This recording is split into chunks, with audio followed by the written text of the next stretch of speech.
granddaughter turned 6 on a Tuesday, and I found out about her birthday party from a photo album somebody tagged me in by accident.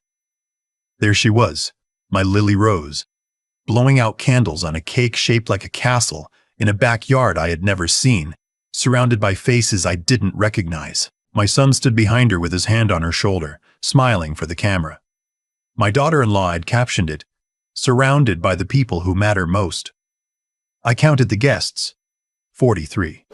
I was not one of them. 1 week later, my daughter-in-law called me breathless, and the first words out of her mouth were, "The mortgage payment didn't go through. Did you send it or not? The bank is calling." And I held the phone against my ear. And for the first time in a very long time, I smiled. I said, "Didn't I tell you? But before I tell you how I watched my own son lose the house I never should have bought him, do me a favor and tap that like button. Subscribe if you believe a man's love has a limit, and that limit is the moment his own blood pretends he doesn't exist.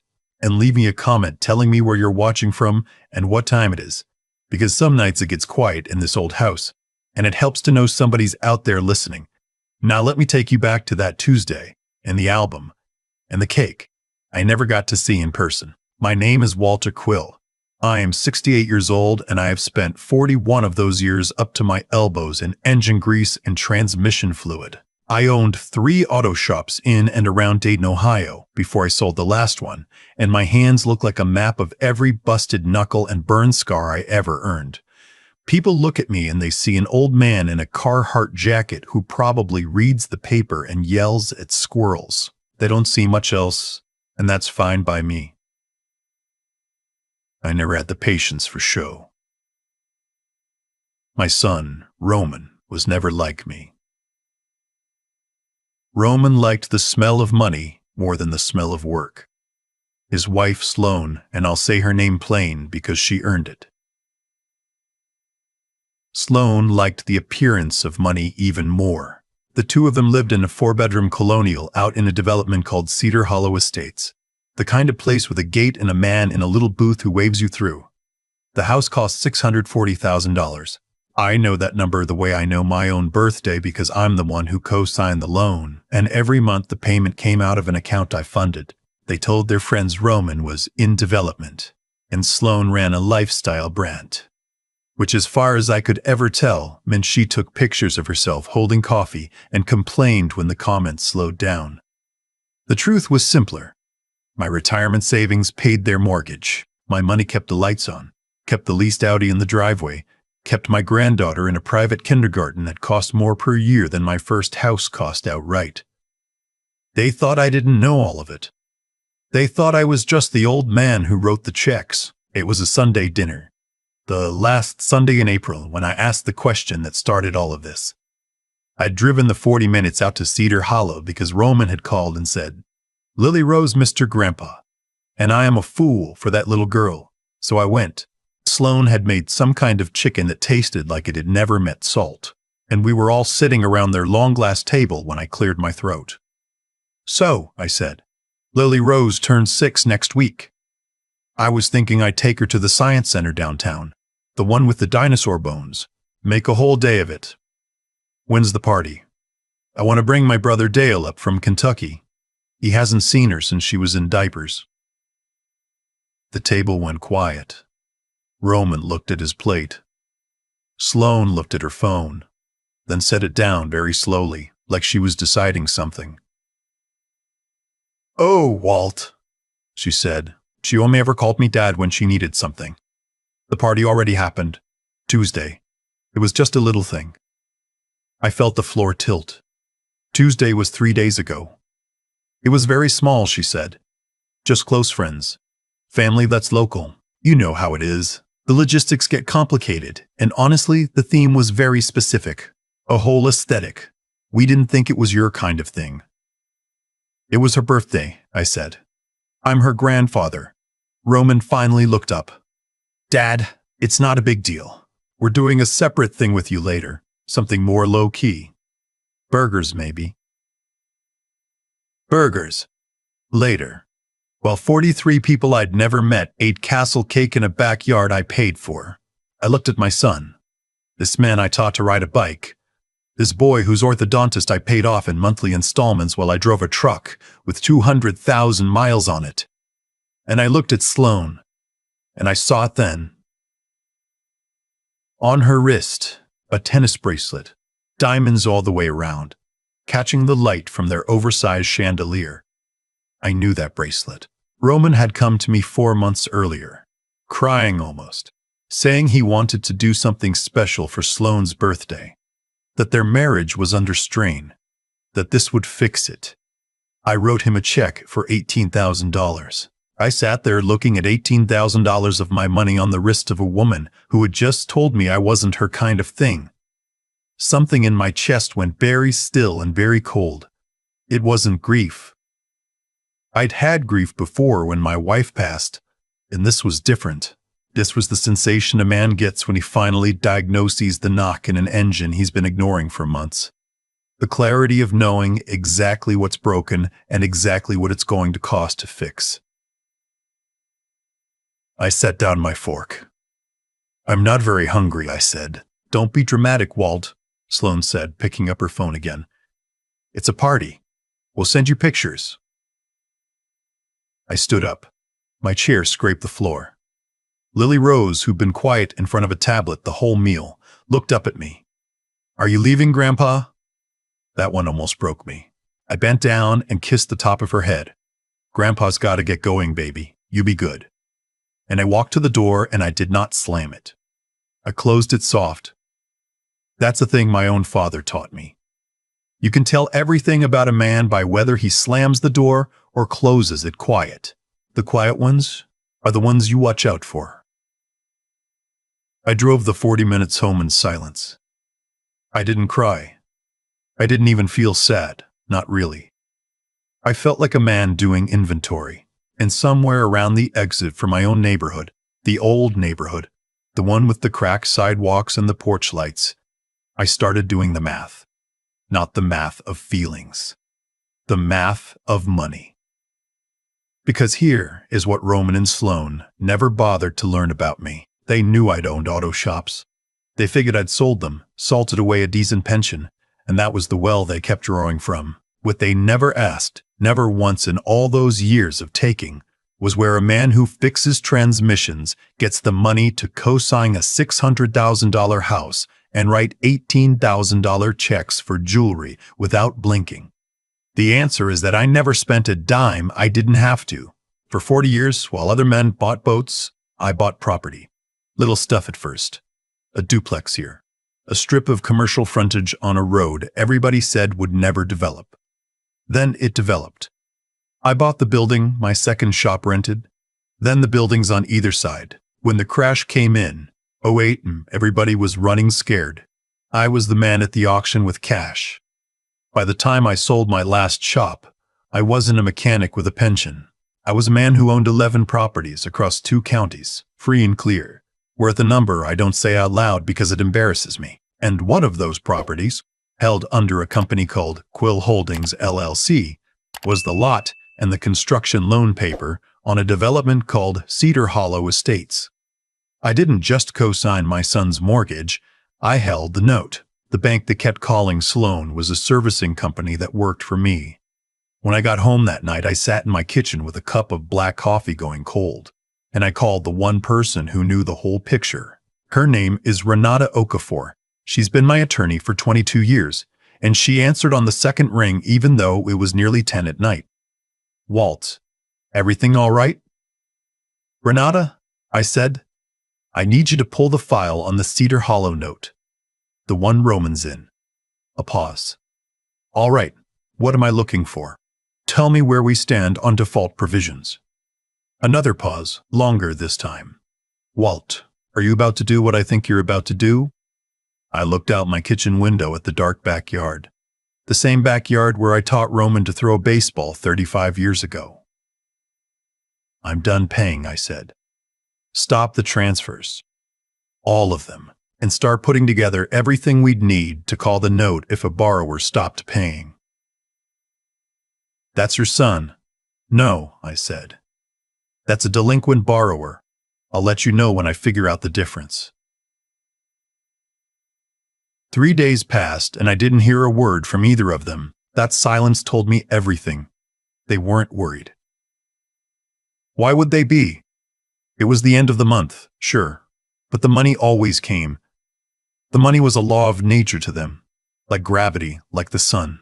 I spent those 3 days at the diner I've gone to every morning for 30 years, a place called The Spoke on the East Side, where the coffee is bad and the waitress, a young woman named Coraline working her way through nursing school, calls me on, and never once asked me for anything but a tip. I sat in my booth and I read the paper and I waited. On the first of the month, my phone rang. Sloan. I let it ring 4 times before I picked up. Walt? Walt, finally. Listen, the auto pay didn't go through on the house. The mortgage, it's showing past due, and there's a late notice, and the servicing company is being absolutely insane about it. They keep emailing. Did you forget to fund the account or what? It's $6,200. You need to push it through today. I took a slow sip of my coffee. $6,200 is a lot of money, Sloan. A sharp exhale. I know how much it is. That's why I'm calling you. The portal won't let me log a payment without it clearing, and Roman's capital is all tied up in the development right now, so? There it was. The development that didn't exist, the capital that was my capital, the entrepreneur who'd never in his life met a payroll. I'll look into it, I said. But before I go, I've been thinking about Lily Rose's party. Since I missed it, I'd love to see some pictures. Maybe one of her with the cake. You know, I never got to see the cake. The silence on the line went tight as a guitar string. I could practically hear her calculating. Oh, she said, her voice gone sweet and false. We actually didn't take many photos. It was kind of a no-phones thing. We wanted everyone present, you know, in the moment. So there's really not much to send. No phones. A woman whose entire income depended on her phone throwing a no-phone party. I almost laughed. Of course, I said. In the moment. I understand. Let me check the account, Sloan. I'll call you back. Today, Walt. I'll call you back. Today, Walt. It has to be today. And she hung up. No goodbye. No thank you. Just the click. I set the phone face down on the table. Coraline came by with the pot. Refill, hon. Coraline said, you young people know your way around the internet. There's somebody posted pictures online, but I'm not friends with them. Can I still see those pictures? She slid into the booth across from me, grateful, I think, for a minute off her feet. Depends if they're public. What's the name? I'll find them. I gave her Sloane's name.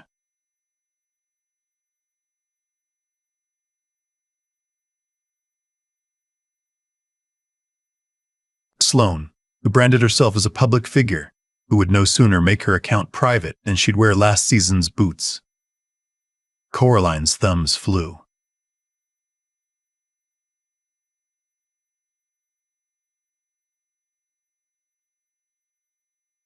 Then she stopped, and she turned the phone around to face me. This her? She just had a kid's birthday party. I put on my reading glasses, and there it was. Not a little thing. Not a small gathering. A spread. A backyard transformed into something out of a magazine, with a balloon arch and a custom castle cake and a hired entertainer dressed as a fairy tale prince, and dozens of people in coordinated pastel outfits holding champagne flutes while children ran on a rented bounce castle. There were professional photos. Drone footage even, little aerial video Sloan had posted with sparkle effects on it. And then I scrolled, and I found one that stopped my heart. It was a photo of Lily Rose holding a sign that said in a child's careful printing, "Me family." And gathered around her in the photo were Roman, Sloan, Sloan's parents, Sloan's sister, and a man I recognized as Sloan's father's golfing buddy. My family, and not one wrinkle of me anywhere in it. I handed the phone back to Coraline. My hand was steady. I was almost surprised by how steady. You all right, hon? She asked. You went pale. I'm fine, I said. I left her a $40 tip on $11 tab, because that girl had more decency in her tired feet than my son had in his whole body. and I walked out to my truck.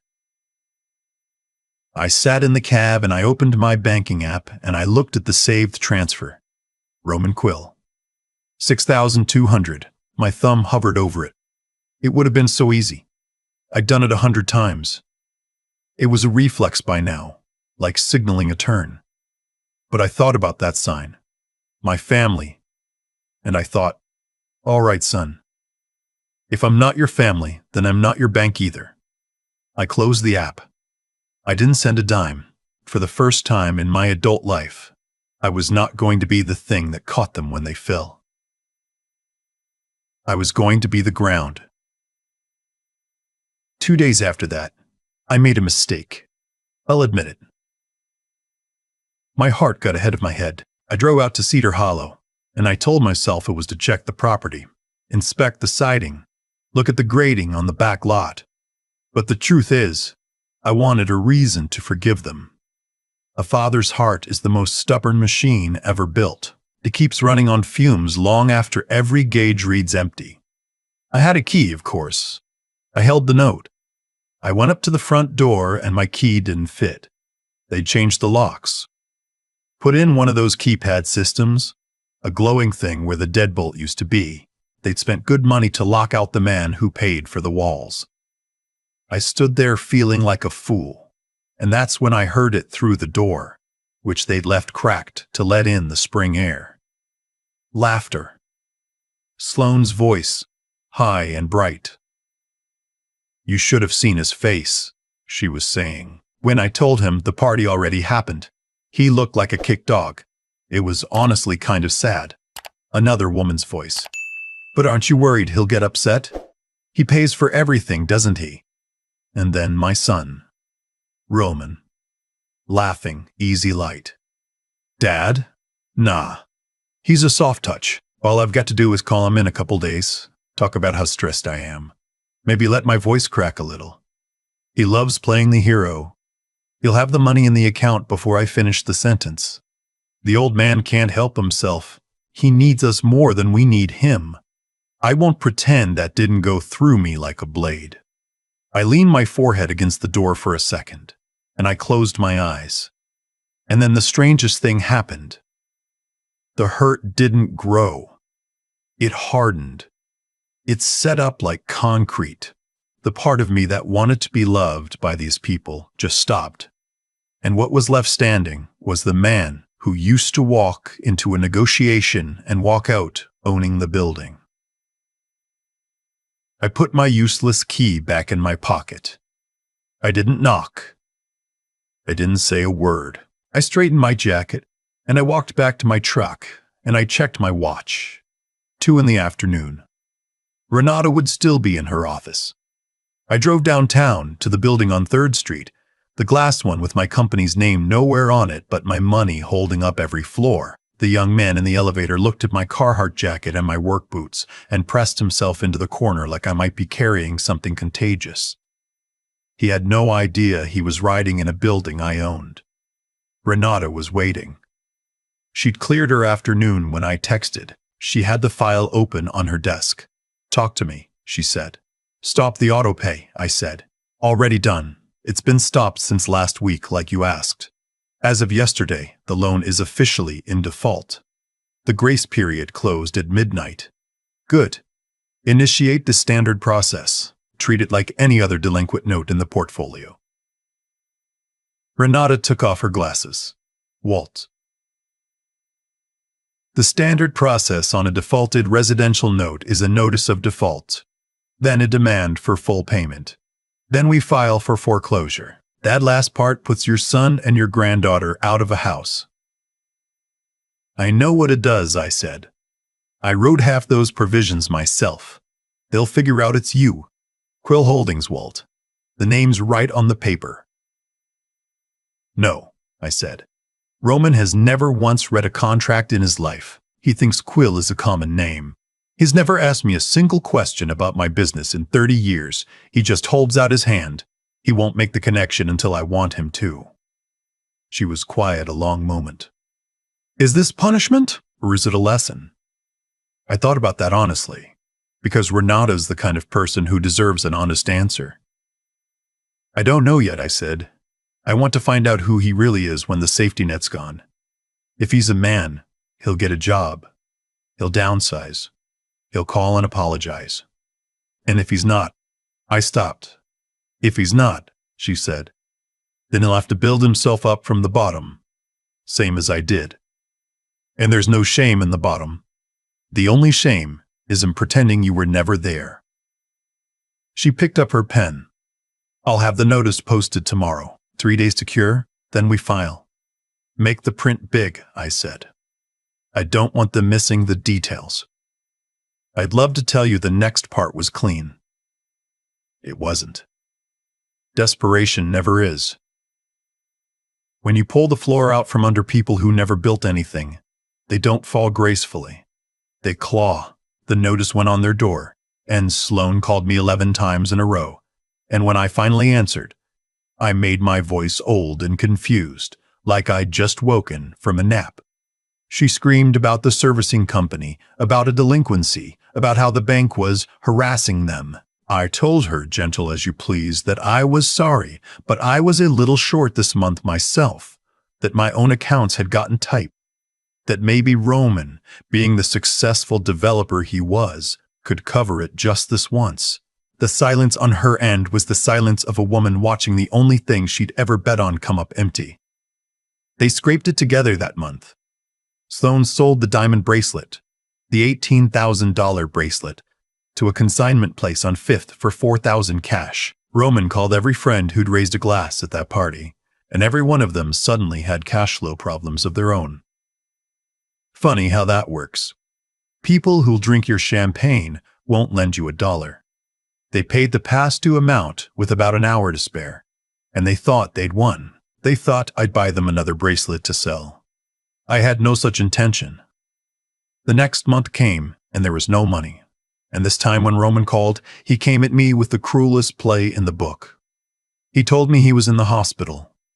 Chest pains. The doctors were saying it was his heart, a defect they'd missed, and he needed $40,000 for a procedure because the insurance had lapsed, of course, because of the money troubles I'd caused. He cried on the phone. My boy, my Roman, cried and said he didn't want to die, and every cell in my body that was still a father stood up and got ready to run to the bank. But Renata was in my kitchen at the time, going over the foreclosure timeline, and she'd been getting reports from a man I quietly put on retainer to keep an eye on things. And while Roman wept in my ear about his failing heart, Renata slid her tablet across my table. It was a photograph, time-stamped, that morning. Roman, in a white robe, holding a green drink with a little umbrella in it, laughing on a lounge chair at a resort spa out by the lake. The kind of place that charges $300 a night. I held the phone, and I listened to my son fake his own death for $40,000, and the last thing in me that was soft went hard and stayed that way. I understand, son, I said, calm as still water. Let me see what I can do. Most of my money's tied up, but I've got the old truck. Fella's been after it for years. Offered me $45 for it. I'll sell it. Take about 2 weeks to get you the cash. Can you hold on 2 weeks? The change in his voice was instant. The dying man got his strength back real quick. Yeah, he said. Yeah, I think I can. I'll tell the doctors the money's coming. 2 weeks. You promise, Dad? I promise, I said. I'll send you exactly what you deserve. I hung up. I looked at Renata. He's at a spa, I said. He's getting a facial while he tells me his heart's giving out. He showed you who he is, she said softly. Now believe him. I do, I said. Finally, I do. Get the paperwork ready. In 2 weeks, they'll be waiting for a check. I want them to get something else instead. I told her to move the foreclosure to its final stage and to put the development the whole Cedar Hollow note up for sale to an investment group that had been sniffing around for a year. Let them deal with a new owner. Something told me the new owner wouldn't be near as patient as the old fool who raised the borrower. The 2 weeks ran out and the check never came, because there was no truck for sale and there was never going to be a dime. And while Roman and Sloane sat in that house refreshing a bank balance that would never move, a thick envelope came under their door, and this one had red letters across the top. Notice of foreclosure. Demand for possession. What they did next, I only know because of the man I had watching. They didn't get jobs. They didn't pack. Sloane, God help her, decided the way out of a hole was to dig faster. She convinced Roman to throw one more party, an investor showcase. She called it right there in the house they were about to lose. Black tie. Champagne. Roman would pitch his non-existent development to actual people with actual money, raise a seed round, and pay everything off. They maxed their last open credit card on caterers and a string quartet. They invited everyone but me. Bad energy, Sloane called me. The past. The night of their party, I put on a charcoal suit I'd had tailored years ago for occasions I rarely attended. I traded my work boots for shoes that cost more than Coraline made in a month. Though I'd never tell her that. I had Renata with me, and two large men from a security firm and the property manager who answered to me. We took the elevator up. Not the elevator up, should say, but I went in the front gate that the man in the booth waved me through, because the man in the booth knew exactly who signed his checks. I walked into my son's foyer in the middle of his fake party, and the room went quiet the way a shop goes quiet when the wrong man walks in. Sloane saw me and her face came apart. She grabbed a microphone she'd been using to make toast and shrieked into it for security to remove me, and the property manager stepped up beside me and took the microphone gentle as you please and told the 40 bewildered guests in their black tie that the event was over, that the home was being repossessed for non-payment, and that the actual owner of the property was standing right here. Then he said my name. Walter Quill, chairman of Quill Holdings. I watched it land on my son's face. I watched him understand, all at once, that the faceless company on the foreclosure paper, the bank that kept calling, the note on the house he'd been told was a coincidence of a common last name, it was me. It had always been me. The man he called a soft touch, the man he hid from his daughter's birthday, the man whose hands were too rough to be seen at the Ritz of a suburban backyard. The investors left like the building was on fire. The friends evaporated. And then it was just the three of us in the wreckage. The way it always should have come down to. Roman dropped to his knees on the marble I'd paid for and grabbed at my sleeve and begged, "Dad, please, just fix it. Just transfer it. I'll pay you back, I swear. Just send the money." Even then, even on his knees with everything gone, he didn't ask me to forgive him. He asked me to pay. I looked down at my son. I pulled my arm free, gentle. "You asked me a question," I said. "On the phone. You asked if I'd transferred the money." He stared up at me. "Didn't I tell you?" I said. "I only pay for my family. And at your daughter's birthday, you put up a sign that said my family, and I wasn't in the picture. So I expect you'll understand. I'm not your family. I'm just a guest you didn't invite. And guests don't pay your mortgage." I told them they had 30 minutes to take what they could carry. Then I turned around and walked to the door. Behind me, Sloane was screaming and Roman was sobbing, and I closed the door soft, the way my father taught me. The house sold. The note cleared. And I'm telling you all this from the porch of my old place. The one with the cracked sidewalk, where Dale's coming up from Kentucky this weekend.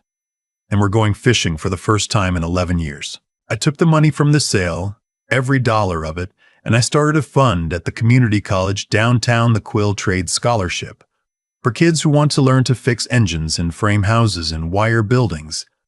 Kids who aren't ashamed of dirty hands. Roman's living in a rental across town now, working at a parts counter, which is honest work and more than he's ever done. He calls sometimes. I don't always pick up. But I picked up last week, and he didn't ask for money. He asked if he could bring Lily Rose by to see her grandpa. I said yes. The hardest thing I ever built in my life wasn't a business or a portfolio. It was the strength to finally say no to my own blood and mean it. Because love that just keeps paying isn't love. It's rent. And I was done renting a place in my own family's life. If any of this hit home for you, leave a like and tell me in the comments. Have you ever had to stop catching someone so they'd finally learn to stand? I keep coming back to that sign Lily Rose held up in the photo. The one that spelled out Emmy family in a 6-year-old's careful printing, and how I wasn't anywhere in it. For a long time, I blamed Roman and Sloan for that.